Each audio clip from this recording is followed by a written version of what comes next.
Hoy vamos a empezar lo nuevo que habíamos dicho. Si se acuerdan, ¿se escucha o no? ¿Sí? ¿Se escucha? Porque acá no me escuchan y siguen hablando acá. Siguen jugando con los jueguitos en el celular.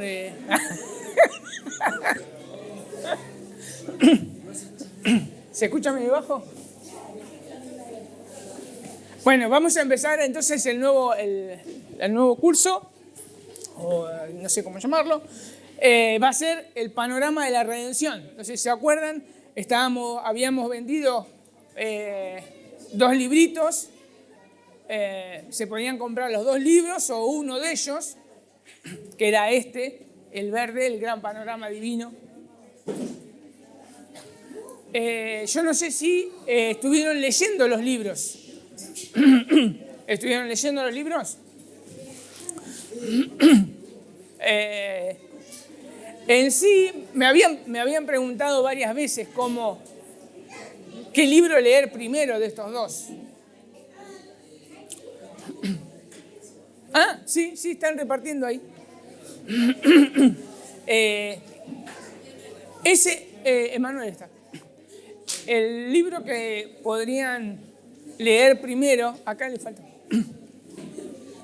es el Gran Panorama Divino. El Gran Panorama Divino vendría a ser una versión más amena para la lectura que el Evangelio y Reino. El Gran Panorama Divino está basado en Evangelio y Reino. El Evangelio y Reino es más técnico, un poquito más técnico, ¿no? No digo que es difícil de entender, pero tiene algunas terminologías más técnicas. Bien, entonces, ese sería el que pueden llegar a leer primero este. Pero los que tienen los 2 libros, tienen que leer los 2 libros. ¿Alguno se quedó sin esto? ¿Está todo? Bien. ¿Qué hago yo? Primero agarro un libro, lo leo todo. Después agarro el otro libro, lo leo todo. Y después agarro el primer capítulo de este libro, y lo leo junto con el primer capítulo de este. Ahora, lo que se van a encontrar ustedes, que es lo que hoy vamos a estar viendo, es que el primer capítulo de este son 5 capítulos de este. Entonces, deberían leer 5 capítulos de este. Hoy tendrían que haber traído 5 capítulos de este y uno de este. Entonces, ¿por qué les digo eso? Porque si ustedes comparan así los temas, se van a dar cuenta que Evangelio y Reino se explayó más en lo que vamos a estar viendo hoy, que justamente es lo que Viti estuvo predicando acerca de las Escrituras. O sea, Evangelio y Reino se explayó más acerca de lo que es la Biblia y el Gran Panorama Divino lo redujo a un capítulo, que es obvio, porque si tiene este libro, que es la base, no va a repetir otra vez lo mismo, ¿no? Bien, después que terminemos esto, si hay alguna pregunta con respecto a lo que voy a enseñar y con respecto a estos libros que han leído y no lo han entendido, me la dice. Vamos a hacer así. Yo voy a estar usando un material, que es el que... este material lo hice yo, que se basa no solamente en estos 2 libros, sino en otros libros más. Ese es el que yo voy a estar usando. No se los doy porque lo estoy corrigiendo. Esto lo había dado ya a otros hermanos y ahora lo estoy corrigiendo, por eso no se los di. Pero bueno, yo me voy a basar en lo que yo había hecho. Bien, vamos a comenzar entonces el panorama de la redención. En primer lugar, ustedes tienen ahí una hojita. Tienen una hojita que es más o menos el esquema de cómo vamos a estar viendo el primer capítulo. Entonces, lo que vamos a partir nosotros es con la premisa, obviamente, de que la Biblia se compone de ¿cuántos libros? 66 libros. No, 66 libros que fueron escritos por varios autores en diferentes épocas, unos casi 1500 años de diferencia entre un autor y otro, pero el tema central es Jesucristo. Es Jesucristo. Y por medio de él, el plan redentor es llevado a cabo. Y la restauración del reino de Dios. Ese es el tema central de esos 66 libros, que es interesantísimo porque, fíjense, son más de 40 autores por más de 1500 años y todos escribieron exactamente el tema central, no se desviaron de eso. Que ahí vamos a ver, vamos a estar desarrollándolo, cómo Dios estuvo llevando a cabo detrás de esos escritores estuvo Dios sosteniéndolos e inspirándolos para que lo escriban.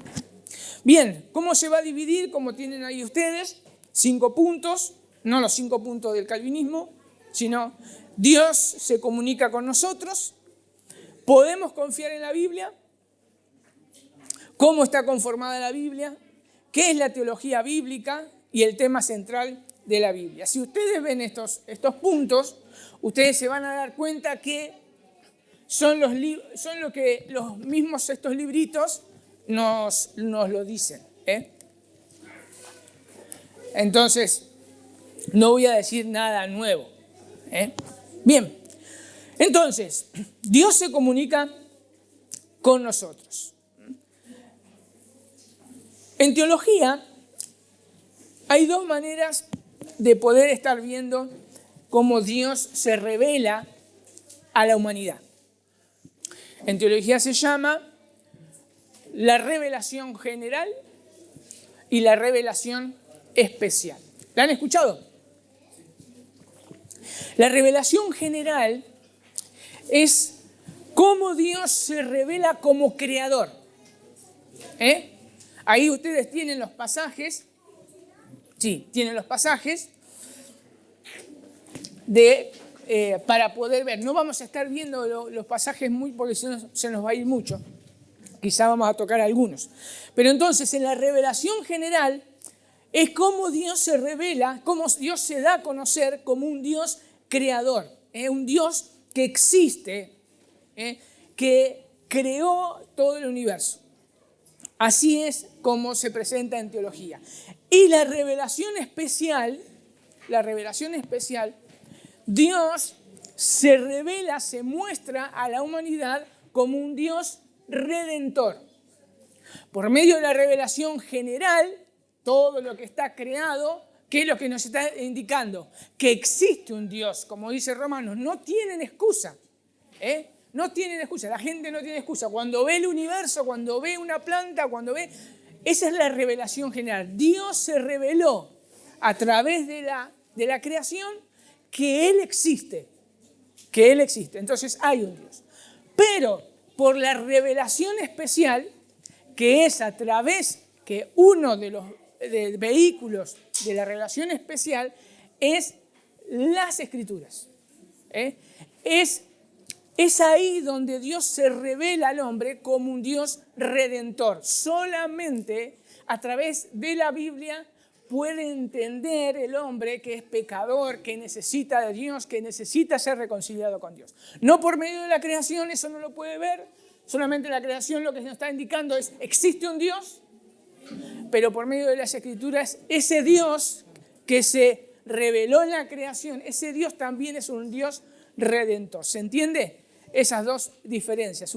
Entonces, la revelación general, Dios se revela como creador, y la revelación especial, Dios se revela como redentor. Y en ese Dios redentor que se revela, la manifestación suprema de esa revelación especial la encontramos ¿en quién? En en Jesucristo, en su persona, en su obra. La revelación máxima que ha hecho Dios es que el Hijo se encarna y Él nos revela absolutamente al Padre, a Dios mismo. Nosotros en Jesús podemos verlo a Dios. Como Jesús decía, el que me ha visto a mí, ha visto al Padre. ¿Sí? Bueno, entonces la revelación máxima que Dios hace es a través de su Hijo. Y Jesús es el que vino y murió por nosotros y resucitó y ahora está a la diestra del Padre. Entonces, como decía, el principal medio por el cual podemos conocer ese plan de redención es a través de las Escrituras. Quiero dejar algo en claro. ¿Por qué digo el principal medio? Porque ustedes, si agarran un libro de teología, van a encontrar que Dios se reveló de otras maneras como Dios redentor. Por medio de los profetas, Dios a través de sueños y visiones en el Antiguo Testamento y en el Nuevo también se ha revelado como Dios redentor. Pero en nuestra época, como ya se cerró el canon, en nuestra época solamente se revela a través de las Escrituras. Por eso eso tenemos que tenerlo en cuenta, porque ya les digo, van a ver un día un libro de teología y van a decir, no, pero solamente Pepe dijo que solamente es a través de la Escritura y los profetas. No, principalmente el medio es las Escrituras. Entonces Dios se comunica con nosotros. Ahora, si Dios se comunica con nosotros a través de la Biblia, como dice ahí en el segundo punto, ¿podemos confiar en la Biblia? ¿Podemos confiar en la Biblia? Para saber si la Biblia es confiable, nosotros nos tenemos que basar en dos cosas: las evidencias internas y las evidencias externas. Las evidencias internas es qué dice la Biblia acerca de sí misma. Esas son las evidencias internas. Yo tengo que buscar dentro de la misma Biblia qué dice de ella misma, a ver si es verdad o no es verdad. Simple. Yo tengo que hacer eso, lo primero que tengo que hacer. ¿Qué dice? Y para ello yo tengo que ver, obviamente, cómo lo vieron los apóstoles, o sea, primeramente cómo vio Jesús a las Escrituras y cómo lo vieron los apóstoles, tanto el Antiguo Testamento como el Nuevo Testamento. Entonces, así yo puedo determinar su autoridad y su confiabilidad por medio de las evidencias internas que vamos a estar viendo ahora. Evidencias internas. Bien, si ustedes ven ahí, también tienen, a ver, déjenme mirar, las evidencias internas, el Antiguo Testamento, se va a dividir Antiguo Testamento y Nuevo Testamento. Vamos a ver primero, a ver si realmente el Antiguo Testamento es veraz y es auténtico. A lo largo de los evangelios, nosotros vamos a estar viendo cómo Jesús confirmó la veracidad del Antiguo Testamento. Acuérdense que tanto Jesús como los apóstoles no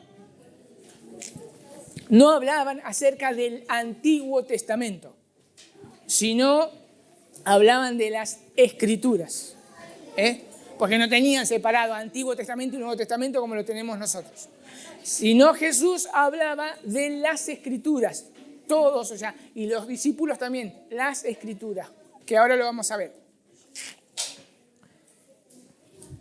A lo largo de todos los evangelios, entonces Jesús muestra, por ejemplo, en Lucas 4:21, que lo tienen ahí, en Lucas 22:37, 24, 25 al 27, que las Escrituras principalmente se cumplían ¿en quién? En Él. Eso les decía. Si ustedes después leen esos pasajes, ellos hablan. No han visto las Escrituras, le dice a los discípulos, que hablan de mí, o todas las Escrituras hablan de mí, o sea, de Él hablan las Escrituras. El Antiguo Testamento habla de Él.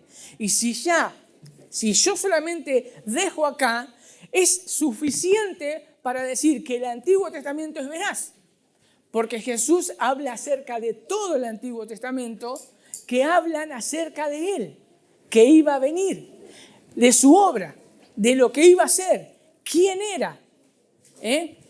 Ya con eso sería suficiente.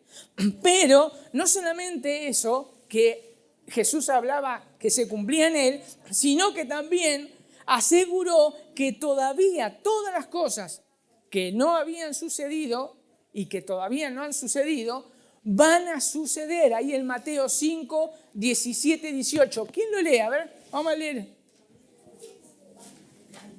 Mateo 5, 17, 18. O sea, si alguno lo lee fuerte y claro.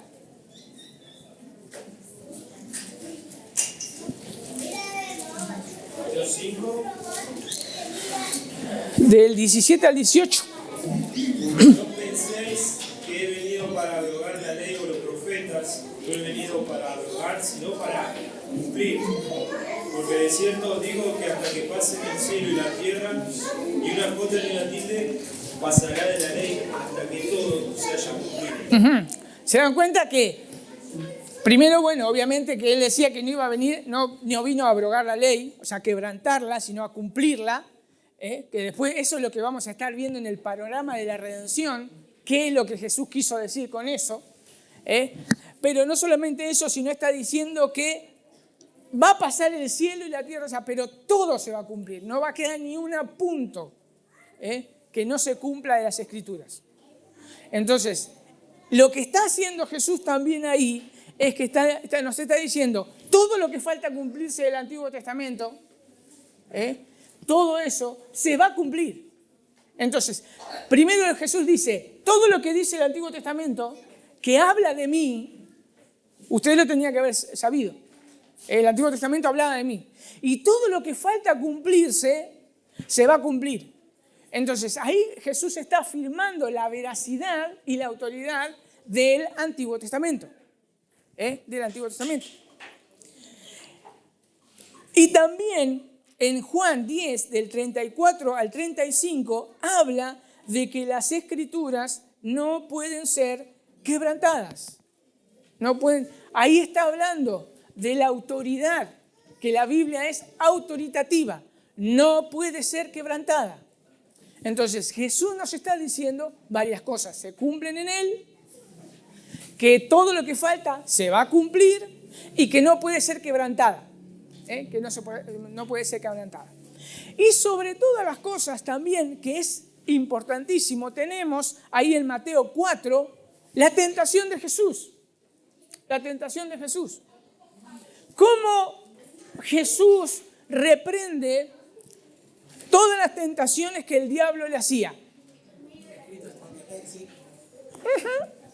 Hay una palabrita que dice, escrito está, escrito está. Es interesantísimo porque nosotros tenemos que entender que Jesús es el Verbo encarnado, la palabra encarnada. Directamente Él podía haber dicho algo y siendo Él la palabra encarnada, directamente hacer desaparecer a Satanás.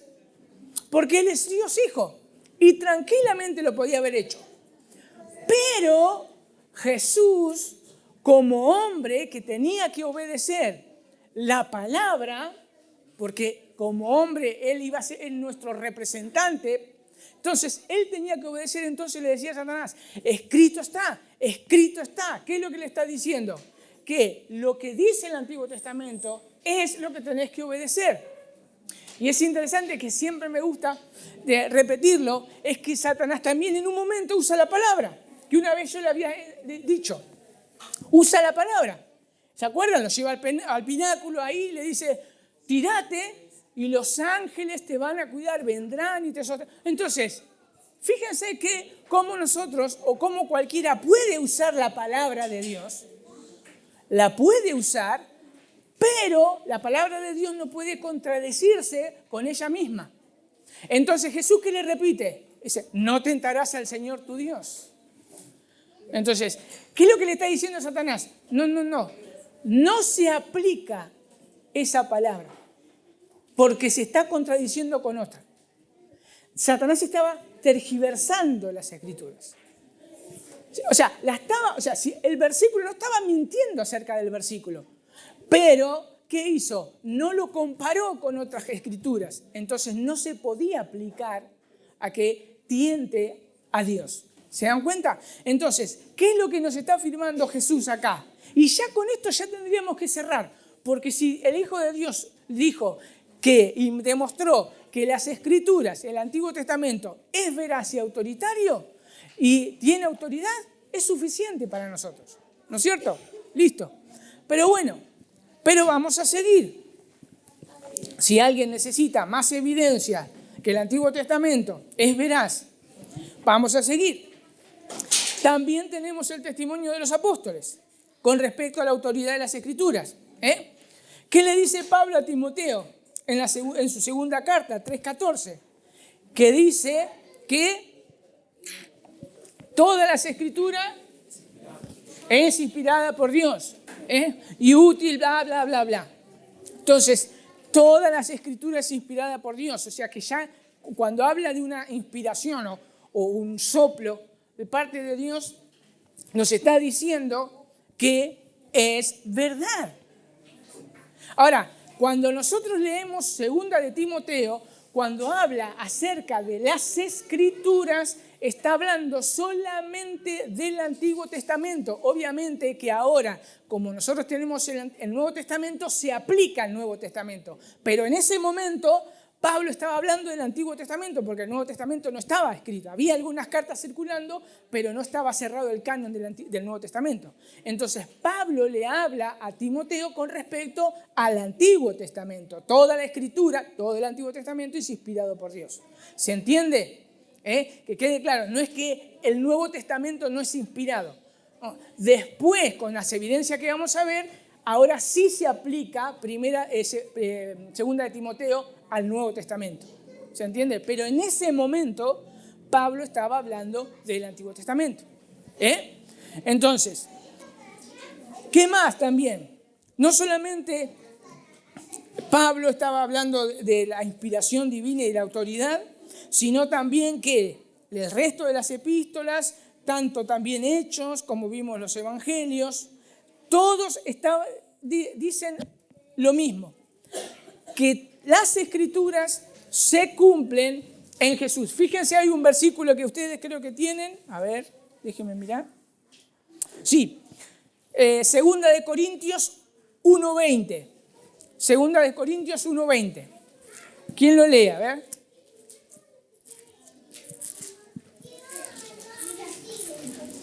Porque todas las promesas de Dios son en Él, sí, y en el amén, por medio de nosotros, para la gloria de Dios.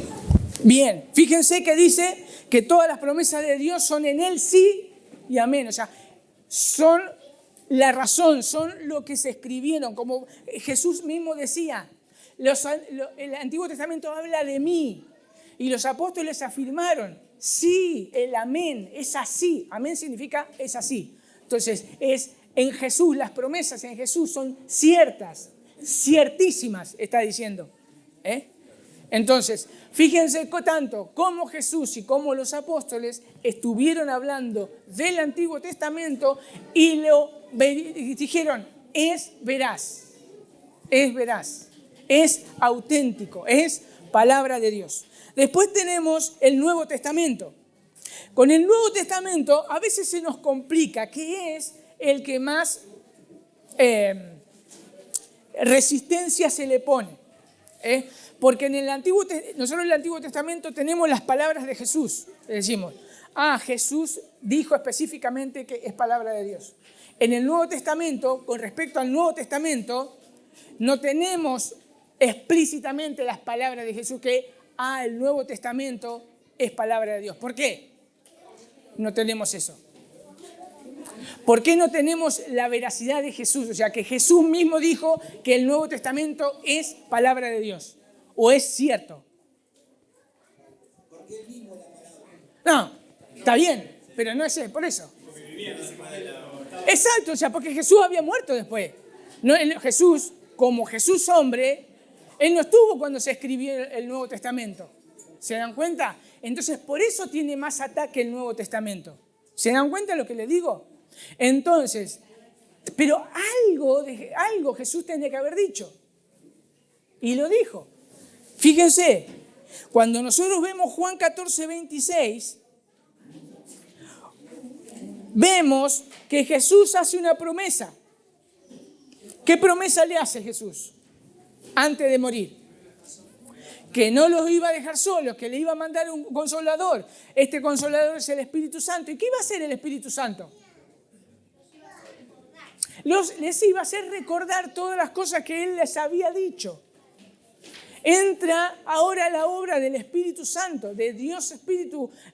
Entra ahora, porque Jesús ya va a estar sentado a la diestra del Padre, y ahora el Espíritu Santo en la iglesia, específicamente en los apóstoles, porque eso se lo está diciendo a los apóstoles, le está diciendo que le va a hacer recordar todas las cosas.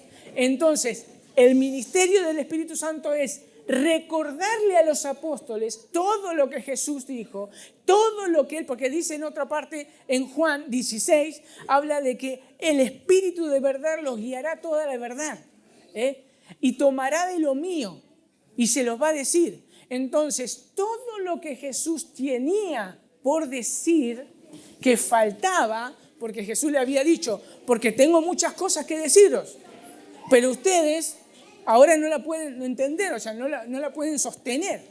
Entonces, la función del Espíritu Santo después de que Jesús ascendió a los cielos es repetirle las cosas de todo lo que Jesús había hablado para que los apóstoles puedan escribir, y no solamente eso, sino las cosas que todavía Jesús no le había dicho, el Espíritu Santo tomaría de Jesús y se lo transmitiría a los apóstoles. Entonces, así nosotros podemos tener el Nuevo Testamento. El Nuevo Testamento, por eso podemos decir ahora que se aplica Segunda de Timoteo como inspiración, porque es la obra del Espíritu Santo quien inspira a los autores del Nuevo Testamento y comienzan a escribir el Nuevo Testamento. ¿Se entiende?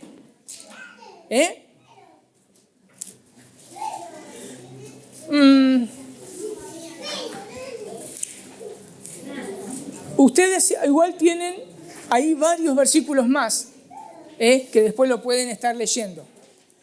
Porque también tenemos la veracidad también de los mismos apóstoles. Los mismos apóstoles tomaron como escritura las cartas, y también los evangelios que se escribieron. Si no, ustedes se recuerdan ahí en Segunda de Pedro, ¿cuánto? Que habla acerca de las cartas de Pablo. ¿Cuánto? ¿Qué dice? Y tener entendido que la paciencia de nuestro Señor es para salvación, como también nuestro amado hermano Pablo, según la sabiduría que le ha sido dada, os ha escrito, casi en todas sus epístolas, hablando en ellas de estas cosas, entre las cuales hay algunas difíciles de entender, las cuales los indoctos e inconstantes tuercen, como también las otras escrituras para su propia perdición. Bien, fíjense que cómo compara Pedro, que es importante. Acuérdense, un judío hablando, y eso no podemos pasarlo por alto. Un judío hablando está diciendo, los escritos, las cartas que Pablo habla, que algunas son difíciles de entender y que los indoctos o los no digo incapacitados, sino los que o son ignorantes o sin entendimiento de las escrituras. Dice, tuercen como las otras escrituras. O sea, ¿qué es otra escritura? Como habíamos hablado. ¿Cuáles eran las escrituras? El Antiguo Testamento. Entonces, los pone en el mismo nivel. Tan autoritativo como el Antiguo Testamento son las cartas de Pablo. Eso es lo que está diciendo Pedro. Eso es lo que está diciendo Pedro, al mismo nivel. Y un judío no podía decir eso. Un judío no podía. Y entonces, si viene por la palabra realmente como ellos, judíos, que estaban diciendo, primero, a ver, Jesús es Dios, para un judío era blasfemo. Y para decir que las escrituras, o sea, y las cartas de Pablo tienen la misma autoridad, para ellos es blasfemo. Entonces, podemos ver que los apóstoles le dieron la misma veracidad y la misma autoridad que el Antiguo Testamento. Entonces, tanto el Antiguo Testamento como el Nuevo Testamento, según las evidencias internas, tanto viéndolas a través de los ojos de Jesús y a través de los ojos de los apóstoles, son veraces. Son veraces. ¿Se entiende? ¿Hay algo que no entendieron hasta ahora? ¿O sigo con las evidencias externas?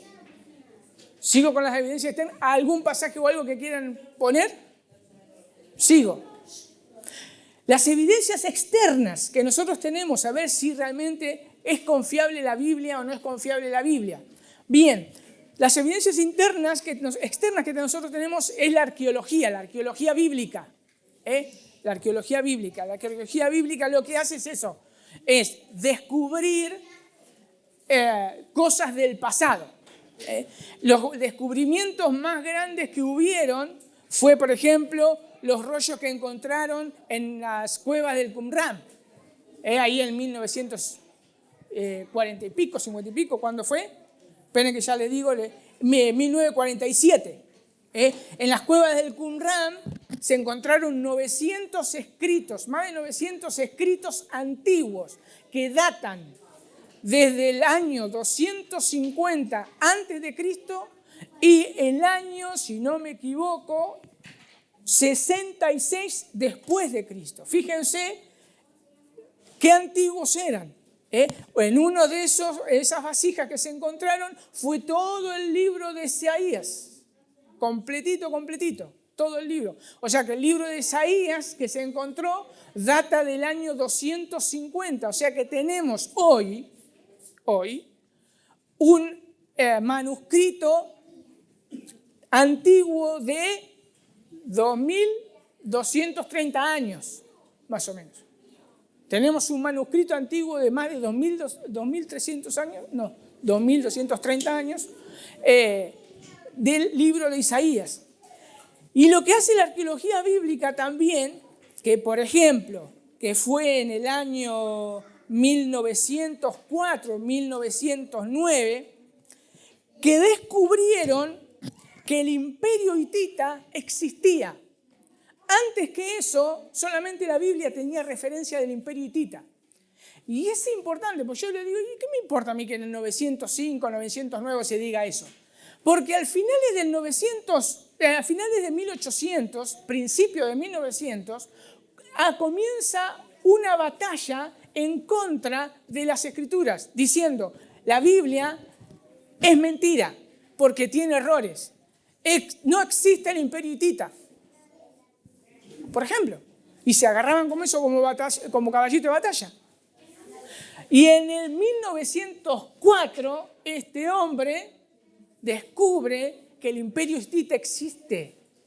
Y después hacen otros descubrimientos en Egipto, que esos descubrimientos son más, porque son más de 1950 y pico. También en Egipto hablan de que el imperio hitita existe.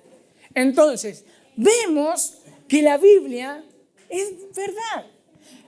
Si nosotros vemos en la Biblia, por ejemplo, como pasaba en estos casos, que el imperio hitita hasta 1900 parecía que no existía, era mentira, era una fábula de la Biblia, era un invento de la Biblia, ya, por más que nosotros no lo descubramos, no significa que no sea verdad, porque esto echa por tierra eso. El ser humano se pone a juzgar la Biblia y dice, en esa época decían, ven, es mentira la Biblia. Los hititas no existieron porque nosotros no lo descubrimos. Y esto le está diciendo, o sea, que en su gracia Dios, que tomó a este hombre arqueólogo y por pura casualidad encontró todas estas tablillas de los hititas y los súper organizados que estaban y la gran economía que era, y está diciendo, pucha, los hititas existen. Dios está diciendo no pongan en el banquillo de los acusados la Biblia. O sea, porque ustedes no conocen todo. Eso es lo que está diciendo. Entonces, lo bueno de la arqueología es eso, es que da más veracidad extrabíblica para decir que la Biblia es cierta. Obviamente que hay ahí, yo después si tengo tiempo les voy a mostrar algunos videos acerca del trabajo de la arqueología bíblica, porque la arqueología bíblica, ven un cachito, estoy mirando la hora. La arqueología bíblica, vieron que cuando encuentran un fósil, algo, usan el carbono 14 y ahora están usando otro medio más, pero el carbono 14 para decir, y es de la fecha tanto. Cuando se encuentran rollos, cuando se encuentran escritos, no se pasa por el carbono 14, porque no se puede pasar por el carbono 14. Lo que tienen que hacer, tienen que venir expertos que conozcan la grafía, cómo se escribía en esa época. Y para hacerlo tienen que tener documentos más o menos lo más antiguo posible para ir comparando a ver si esa grafía, esa escritura es exactamente igual. Ahora también se hace que ponen el papel o el papiro que se encuentra en un microscopio computarizado y miden la profundidad de la tinta, a ver cuánto traspasó la tinta, para saber también la fecha, a ver cuanto más viejo ya quedó ahí, entonces la tinta va absorbiendo más. O sea, eso es lo que tiene que hacer un arqueólogo. ¿Cómo se llama eso? Es paleografía. El paleógrafo tiene que hacer eso, ver la grafía esa para ver qué fecha tiene. Bien, nosotros tenemos después ahí, no lo tienen ustedes, tenemos manuscritos, o sea, la Biblia, el Nuevo Testamento completo, más viejo que tenemos, es del año 350 después de Cristo. Porque nosotros tenemos que entender algo, nosotros no tenemos los manuscritos originales. Nosotros no tenemos los manuscritos originales. Los manuscritos originales se perdieron. Nosotros tenemos copia de copia de copia. Acuérdense, la copia más vieja que nosotros tenemos es del año 250 a.C., que es el rollo de Isaías. Después, sí tenemos fragmentos y tenemos otras copias enteras. Cuando nosotros hablamos de que la Biblia es inspirada por Dios, y no tiene errores, se está hablando de los originales, de los originales. Ahora, con todo lo que nosotros tenemos, con todas las copias que nosotros tenemos, podemos estar completamente seguros que lo que nosotros tenemos es fiel a los originales, es fiel. Un 98% más o menos es fiel. Los errores que se pueden encontrar es errores copistas de mínimos, o sea que no tergiversan la doctrina, no la tuercen. Todo lo que nosotros tenemos de doctrinas centrales las podemos tener y decir que son fieles. Eso para que quede. Porque a veces dicen, no, el original dice en griego tal cosa. El original no existe más. Lo que nosotros tenemos de copia. A ver, no es tampoco una herejía decir, el original dice. ¿Entendés? Tampoco. Pero bueno, vamos a ver qué más. Ya tenemos entonces que la Biblia es confiable, ya lo pudimos ver en las evidencias internas y en las evidencias externas. La Biblia es confiable. Ahora vamos a ver cómo se conforma la Biblia. Ya dijimos. ¿Cuántos libros tiene? ¿Cuántos son del Nuevo Testamento, del Antiguo Testamento? Exacto, 39. Bueno, pero me parece que yo se los puse ahí. Yo se los puse ahí. Yo no tendría que haberlo puesto ahí. Entonces, acuérdense, son más de 40 autores. Se escriben en 3 idiomas diferentes. A ver, Se escribe principalmente en el Antiguo Testamento en hebreo, excepto algo de Esdras y algo de Daniel en arameo, y después todo lo demás, el Nuevo Testamento se escribe en griego, en griego, en 3 idiomas. Después, a partir del siglo III a.C.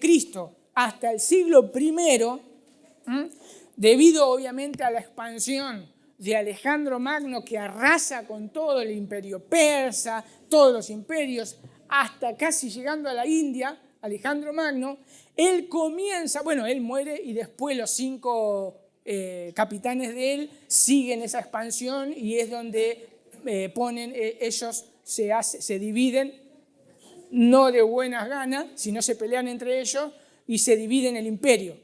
Por eso mismo, los judíos ahí también se esparcen y comienzan a huir a Egipto, específicamente a Alejandría, y es ahí donde la lengua hebrea comienza a morir otra vez, ¿se acuerdan? Porque eso pasó también con Babilonia. Acuérdense que por eso Esdras está en parte escrito en arameo, porque los que estaban en Babilonia se hablaba en arameo. Entonces, cuando regresaron a Jerusalén, esos jóvenes que nacieron en Babilonia hablaban en arameo, no entendían el hebreo. Por eso tenían que traducir los sacerdotes cuando empezaron a estudiar otra vez el Antiguo Testamento, tenían que traducir del hebreo al arameo. Entonces, esa expansión que pasó, cuando los judíos comenzaron a vivir en otros lados, específicamente en Alejandría, y no entendían un pomo el hebreo, unos 72 eruditos, agarraron y ahí después pueden encontrar variaciones, que alguien le escribió una carta a fulanito para que escriba, que pase el Antiguo Testamento de hebreo a griego. Van a ver diferentes versiones, quédense con todas las versiones, no importa la versión que es. Sí se sabe que 72 eruditos tradujeron del Antiguo Testamento hebreo al Antiguo Testamento y lo escribieron en griego. ¿Cómo se llama esa escritura? La Septuaginta. La Septuaginta porque viene de 70, porque dicen 72, son 70 hombres, en realidad son 72, pero bueno, la Septuaginta es el Antiguo Testamento en griego, que es el Antiguo Testamento que Jesús, los apóstoles y la iglesia del primer siglo utilizaban.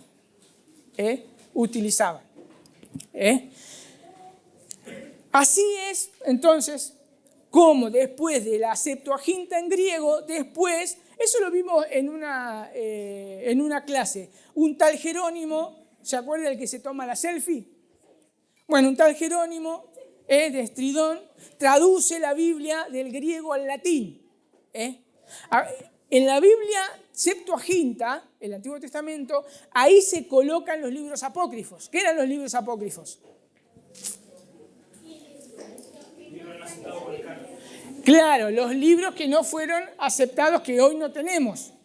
Nosotros, los libros que se escribieron en el periodo de silencio de los 400 años. Ahí se escribieron varios libros. Bien, la Septuaginta los introduce en el Antiguo Testamento. Jerónimo hace exactamente lo mismo y los introduce ahí. Recién en la Reforma los protestantes dijeron no, porque ni Jesús ni los apóstoles hablaron de los apócrifos. Entonces, los apócrifos no son palabra de Dios. Entonces, ahí lo sacaron. Algunos judíos sí. ¿Por qué? Porque de ahí, como yo le decía, y justo fue en ese periodo, nace el Apocalipsis, lo que es el lenguaje apocalíptico. Es ahí donde surge. Entonces, por ejemplo, fíjense que hay una de las cartas que habla... Ay, ahora me olvidé.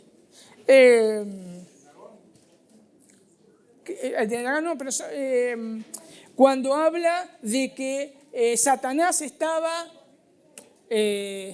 pidiendo el cuerpo de Moisés y que el ángel le dice que Dios te reprenda. No me puedo acordar qué carta es. Judas, exacto. Bien. Ese es un libro, por ejemplo, uno de los libros de esa época, que es el libro de Enoch. No es libro apócrifo, no es libro. Sí, pero es un libro de esa época. Pero no es el libro apócrifo ese. Pero bueno, algunas veces sí lo utilizaban.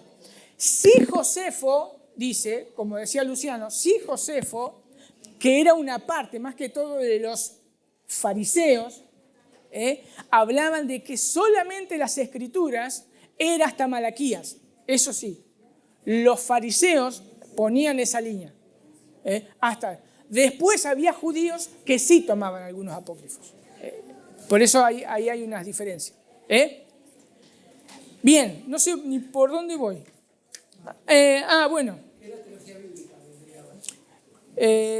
Sí, porque tenemos la división del... acuérdense que la división del Antiguo Testamento en la Biblia hebrea también lo vimos. ¿Se acuerdan cómo se dividía la Biblia hebrea? Nuestra Biblia se divide en ley, históricos, poéticos, profetas menores y profetas mayores. ¿Cómo se dividía en la Biblia hebrea? ¿Cómo se dividía el Antiguo Testamento en la Biblia hebrea? Ley, profetas y escritos. Ahí en Lucas 24:22, que dice, estas son las palabras que os hablé, estando aún con vosotros. ¿Quién está hablando ahí? Jesús, ¿no? Que era necesario que se cumpliese todo lo que está escrito de mí. ¿En dónde? En la ley de Moisés, que eran los primeros 5 libros. En los profetas, habla acerca de todos los profetas, incluyendo ahí en los profetas, está primero de Samuel, segundo de Samuel, lo incluían dentro de los profetas. Josué y Jueces estaban dentro de los profetas. Y los salmos, era otro título que se le daban a los escritos, porque como Salmos es el primer libro que está en los escritos, se podía decir escritos o salmos. Y los salmos o los escritos eran Salmo, Proverbio, Job, Cantares, Ruth, Lamentaciones, Eclesiastés, Esther, Daniel, Esdras y Nehemías y primero y segundo de Crónicas. Entonces, lo que Jesús está diciendo, por eso decíamos, está escrito en mí, ¿en dónde? En la ley de Moisés, en los profetas y en los salmos. O sea, en todo el Antiguo Testamento está escrito de mí. ¿Se dan cuenta? Los mismos libros que tiene la Biblia hebrea es los mismos libros que nosotros tenemos en el Antiguo Testamento. Están ordenados de diferentes maneras. Eso es lo único. La única diferencia. El Nuevo Testamento también nosotros lo dividimos como evangelios, libro histórico. ¿Cuál es? El libro histórico. Hechos. Cartas de Pablo, cartas universales y profecía. Así está dividido los libros. ¿Cuántos libros eran en el Nuevo Testamento? 27. ¿Y cuál es el tema fundamental que tienen todos los libros, tanto del Antiguo como del Nuevo Testamento? Jesucristo. Jesucristo es el tema principal de la Biblia, que por medio de él se lleva a cabo el plan de redención y la restauración del reino de Dios. Bien, ¿qué es la teología bíblica? ¿Por qué es tan importante esto? Bien, porque nosotros, primero decir, ¿qué significa teología? ¿Alguno sabe qué significa teología? Porque una palabra parece muy erudita. ¿Qué significa teología? Es el estudio de Dios y del Dios mismo. Exacto, sí, el estudio de Dios o como el conocimiento de Dios. ¿Por qué? No escuché. No, ¿por qué? Yo le voy a decir. Teología se divide en 2 palabras. Son 2 palabras juntas. Theos, que es Dios. Y logia, que es saber. Es conocimiento. Entonces, conocer o tener un conocimiento de Dios. Eso es teología. Por eso cuando yo abro la Biblia y la leo y entiendo, estoy haciendo teología, porque estoy entendiendo algo más de Dios. ¿Te entiendes? O sea, porque muchas veces nos asusta la palabra teología y decimos, ay no, teología. O sea, ustedes cuando leen la Biblia entienden algo, están haciendo teología, porque están entendiendo algo más de Dios. Entonces, de ahí ya viene la palabra y de ahí tenemos teología sistemática, teología histórica, teología bíblica. ¿Alguno sabe qué es teología sistemática? Claro, se estudia la Biblia sistemáticamente. ¿Qué hace un teólogo sistemático? Agarra, ve toda la Biblia, lee toda la Biblia para saber qué significa el pecado. Y agarra de Génesis a Apocalipsis, estudia todo y dice, y forma una doctrina. Eso es lo que hace la teología sistemática. Forma las doctrinas básicas para que el creyente las pueda estudiar sistemáticamente y aplicarlas a su vida. Eso es lo que hace un teólogo sistemático. Ahora, el teólogo histórico, ¿qué hace? El teólogo histórico uno va a pensar por historia, estudia la historia. En cierto sentido sí, pero ¿qué historia hace? Acerca del pensamiento de esas doctrinas que el teólogo sistemático hizo. Por ejemplo, hubo épocas que se dudaba acerca de la Trinidad. Entonces, el teólogo histórico tiene que agarrar y formular la doctrina de qué significa la Trinidad, por ejemplo.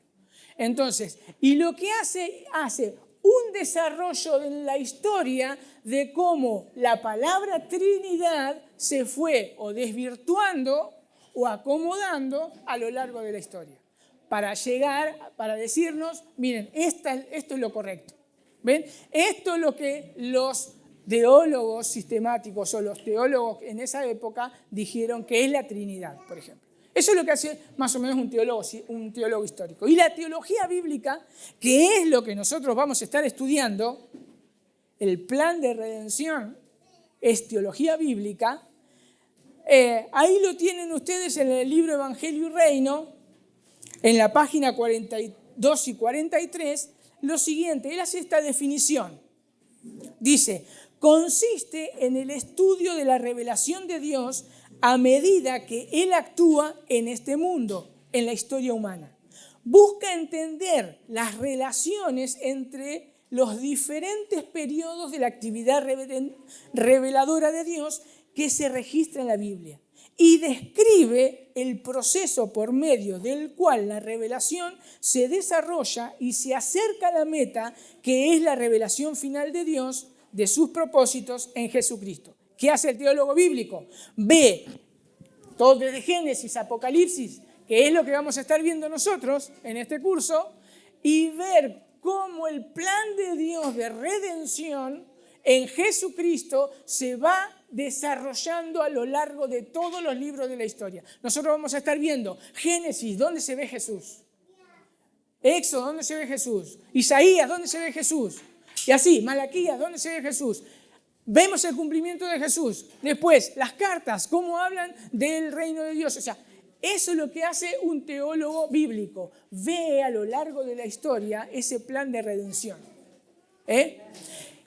Que eso es lo que un teólogo sistemático después tiene que agarrar. Se arma de los teólogos bíblicos, de ese estudio, y él comienza a ver ciertos pasajes para decir, bueno, la doctrina del pecado, la doctrina de Cristo, etcétera, etcétera, etcétera. ¿Se entiende esto? Después vienen las preguntas. El tema central de la Biblia, y con esto ya terminamos, como habíamos dicho, el tema central de la Biblia es Jesucristo, por medio de quien el plan de Dios de la redención y restauración del reino de Dios se lleva a cabo. Es por medio de Jesús quien se lleva a cabo el plan de redención y la restauración del reino de Dios. En palabras sencillas, Romanos 11:36. ¿Qué dice Romanos 11:36? Que de Él, ¿qué más? Por Él y para Él son todas las cosas. Ahí lo resume. O sea, Pablo resume realmente todo lo que la Biblia dice acerca, o sea, del tema central. Todo, tanto Él, para Él, por Él, es todas las cosas. En Jesús, todas las cosas. ¿Se dan cuenta? Hizo ese resumen con esas palabras. Ese es el tema. Pero bueno, Jesús también comenzó su ministerio diciendo ¿qué cosas? Exacto, arrepentíos, porque el reino de los cielos se ha acercado. Es un mensaje que nosotros no podemos pasar por alto. Es un mensaje, eso así empezó el ministerio de Jesús. Y los judíos entendieron eso acerca del reino de Dios. Entonces, ellos entendían, ellos estaban esperando, como nosotros vimos cuando veíamos el Antiguo Testamento. Eran los profetas, comenzaron a decir, ¿se acuerdan? Que va a venir un Mesías, que va a restablecer el reino. Ese Mesías tenía que ser un hijo de David, ¿se acuerdan? Y Jesús está diciendo, ya llegó la hora, arrepiéntanse porque el reino de los cielos se ha acercado. Pero los judíos, ¿qué pasó? Lo entendieron de una manera diferente. ¿Por qué? ¿Ellos qué esperaban? Exacto, el rey que iba a defender, o sea, el rey, hijo, descendiente de David, que se iba a sentar nuevamente, que otra vez iba a construirse el reino de Israel y iba a sacar a los romanos. Era un gobierno político lo que querían ellos. Pero obviamente no era así. Es interesante que esa palabra reino de Dios, en Mateo 25, 34, ahí cuando está hablando de las últimas cosas, Jesús, y habla que iban a separar las ovejas de los cabritos, dice, ¿qué palabras utiliza ahí? Mateo 25, 34, perdón.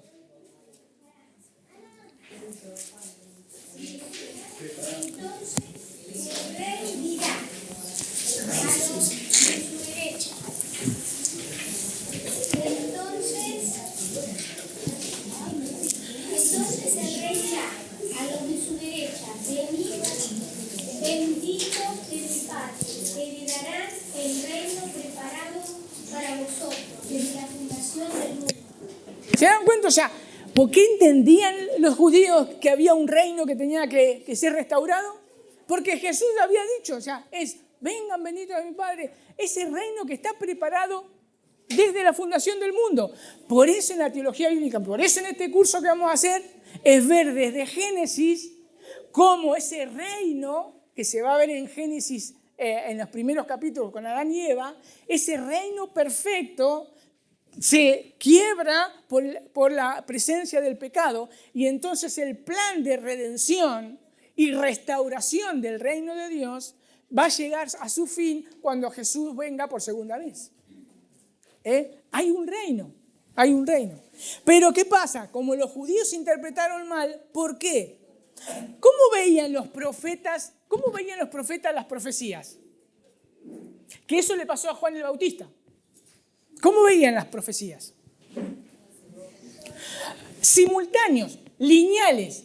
Como por ejemplo yo le digo, si yo me agacho de acá, yo veo un banco, y veo que esto es lineal, porque yo no voy a ver los diferentes espacios. Si yo me pongo acá y me agacho, yo voy a ver que esto continúa, como si fuese una sola tabla. Ahora, yo me tengo que parar para ver que son 3 bancos. Si yo me agacho, es un banco. Y así es como lo veían los profetas, las profecías. Que Jesús iba a venir, iba a traer venganza, iba a implantar el reino de Dios, iba a traer perdón de pecados, pero iba a ser el plan de redención en 2 fases. La primera, Jesús iba a venir como un rey salvador, un siervo sufriente. Y la segunda etapa, cuando Jesús venga por segunda vez, ahí viene como un rey juez. Ya no va a haber perdón. Va a venir como un rey juez. Entonces, así lo entendían los judíos también. Por eso, obviamente, y porque era el plan de Dios, crucificaron a Jesús. Este no es el rey. Por eso Juan tenía dificultad de entender. A ver, por eso le mandó Juan el Bautista. Decía, ¿eres tú o tenemos que esperar a otro? ¿Eres tú? Porque se confundía. Todavía no está en el trono, está así sanando. Por eso Jesús dice, mirá, díganle, los ciegos ven, los cojos andan. O sea, hay sanidad. ¿Se dan cuenta? Por eso Juan el Bautista le tuvieron que cortar la cabeza. porque obviamente podía entender, iba a poder entender si Dios le abría su entendimiento para que puedan entender como los otros apóstoles. Entonces, a partir de Génesis 3, cuando entra el pecado, comienza ese plan de redención ya propuesto desde antes de la fundación del mundo y a esa restauración del reino de Dios por medio de Jesucristo. Entonces, ¿qué tenemos que ver nosotros? Que nosotros no podemos poner en alto el Antiguo Testamento o el Nuevo Testamento. Claro, yo no puedo agarrar y decir, a mí me gusta más el Antiguo Testamento. No, a mí me gusta más el Nuevo Testamento. ¿Qué dije recién? No sé, me parece que dije lo mismo. Bueno. Entonces, ¿qué es lo que yo tengo que hacer? No puedo poner quién vale más, si el Antiguo Testamento o el Nuevo Testamento. ¿Por qué? Porque ahí yo les puse un dibujito a ustedes, que el Antiguo Testamento, le puse ahí, es el relato de la promesa de la venida de Jesús y su reino. Si yo leo solamente el Antiguo Testamento y lo corto ahí, me van a quedar un montón de preguntas. Por ejemplo, Dios solucionó el pecado del hombre. Se soluciona. Nos deja con un interrogante, nos deja con decir, ¿cómo nos vamos a salvar? ¿Cómo nos vamos a salvar? Ahora, el Nuevo Testamento, dice ahí, es el cumplimiento de esa promesa. La venida de Jesús, su obra redentora y el establecimiento de su reino para siempre. Ahora, si yo me quedo solamente con el Nuevo Testamento, me voy a encontrar con un montón de cosas que no voy a entender. Por ejemplo, cuando cuando Juan el Bautista dice, señalándolo a Jesús, Él es el Cordero de Dios que quita el pecado del mundo. ¿Qué Cordero me está hablando? Si yo solamente agarro el Nuevo Testamento y veo eso, ¿qué Cordero me está hablando? Porque ese Cordero está en el Antiguo Testamento. Cuando Jesús dice, cuando habla acerca del templo, también, otra vez, ¿y qué tiene que ver el templo? O sea, porque todo lo que habla del sistema ceremonial del templo y todas esas cosas están en el Antiguo Testamento. Y todas las ceremonias del Antiguo Testamento se cumplen en Jesús. Entonces, yo necesito leer el Antiguo Testamento y el Nuevo Testamento para tener una visión completa y un entendimiento completo del plan de redención de Dios, que es por medio de Jesús. ¿Se entiende? Ahora, ¿hay alguna pregunta o alguna duda de lo que dije o del libro que leyeron? Tiene que haber algo. No sean vergonzosos. ¿O quieren decir algo que no dije? Si nosotros entonces tomamos el Antiguo Testamento, vamos a poder ver por medio de todos los libros podemos llegar a hacer un estudio sistemático.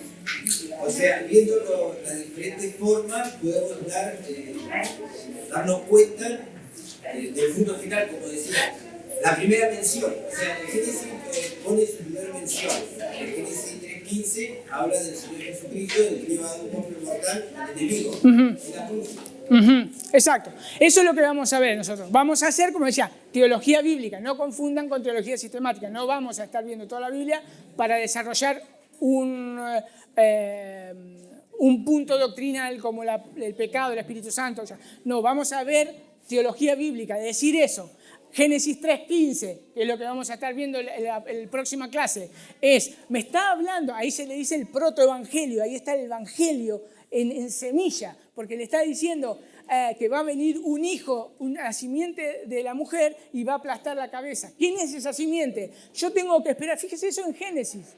Eso se va desarrollando a través de todo, porque esa simiente va a aparecer que es un hombre, Abraham, un pueblo, Israel, o sea, y va a empezar así a crecer, a un rey David, un sumo sacerdote, Melquisedec, y un montón de cosas, y se va viendo que se culmina en Jesús. Todo se culmina en Jesús. Eso es lo que nosotros vamos a ver. A ver si tengo pelo un cachito. Cuando nosotros hablamos de teología bíblica, de acuerdo al libro que ustedes quieran agarrar y leer, o sea, hay por lo menos 4, pero 3 son las que más se usan. Por ejemplo, la teología bíblica, nosotros, si ustedes prestaron atención y lo que van a ver a lo largo de esto, o como dice el librito el Evangelio y el reino. Nos vamos a centrar, obviamente, en el reino de Dios. Desde Génesis a Apocalipsis. El reino de Dios. Otra forma de ver teología bíblica es por medio de los pactos. Por medio de los pactos. A través de todos los pactos, Noé, o sea, Adán, Noé, Abraham, etcétera, etcétera, David, hasta llegar al nuevo pacto, también están haciendo teología bíblica. Y otra de las formas también que hablan acerca de la teología bíblica se va a ver a través de la simiente de la mujer y la simiente de Satanás. Me gusta mucho esa función porque se desarrolla ahí. La simiente de la mujer, ¿cómo comienza? Comienza, obviamente, iba a ser, aparentemente, Adán y Eva pensaban que era su hijo Caín, porque era el primero, pero resulta que nada que ver. Él es la simiente de Satanás, que mata ¿a quién? A Abel. Y después ¿quién viene después de Abel? ¿Quién? Set. Set es la simiente de la mujer, y así sucesivamente. Viene a través de la simiente de la mujer, nace Noé. De Noé se dispersan 3. ¿A través de quién? De Set, ¿no? Exacto. Y a través de Set viene Abraham, la simiente de la mujer. Sem. Y viene Abraham. Y así sucesivamente hasta la simiente de la mujer, que es Cristo. ¿Se dan cuenta? Me gusta mucho esa, pero nosotros vamos a estar viendo el reino de Dios. Es la misma forma que podemos usar para ahora, porque en este momento estamos los hijos de Dios y la parte de que las personas son creadas por Dios, pero no llegan a ser hijos hasta que no creen en Jesús. Claro, o sea, los hijos de Dios... Esa es otra forma de las familias. Esa es otra forma de las familias que no estoy de acuerdo. Del tema de la familia, pero porque el tema de la familia ahí sale ya una división entre Israel y la iglesia, ¿entiendes? O sea, sí estoy un poco más de acuerdo, ya le digo que es un término medio el tema de la simiente hombre y mujer, la simiente de la mujer y Satanás, que es un término medio, ¿no? Pero bueno, es un tema de gusto nomás. Pero lo que yo tengo que entender es cómo poder ver a Jesús y el plan de Dios a través de toda la Biblia. ¿Alguna otra pregunta? ¿Nada más? Los hititas en sí aparecen como eteos en la Biblia, porque si van a buscar hititas... Ah, está bien. Si van a buscar hititas en la Biblia no lo van a encontrar, es eteos. Eteos. Porque van a buscar, no dice hititas. Bien, vamos a orar y entonces, si no hay ninguna pregunta, Señor, te damos gracias por este día. Gracias, Padre, porque pudimos estar escuchando y estudiando tu palabra y te pedimos, Señor, que nos guíes en el resto de este día y que nos des luz para poder comprender tu palabra y aplicarla todo el día, Señor. Te agradecemos por todo en el nombre de Jesús. Amén.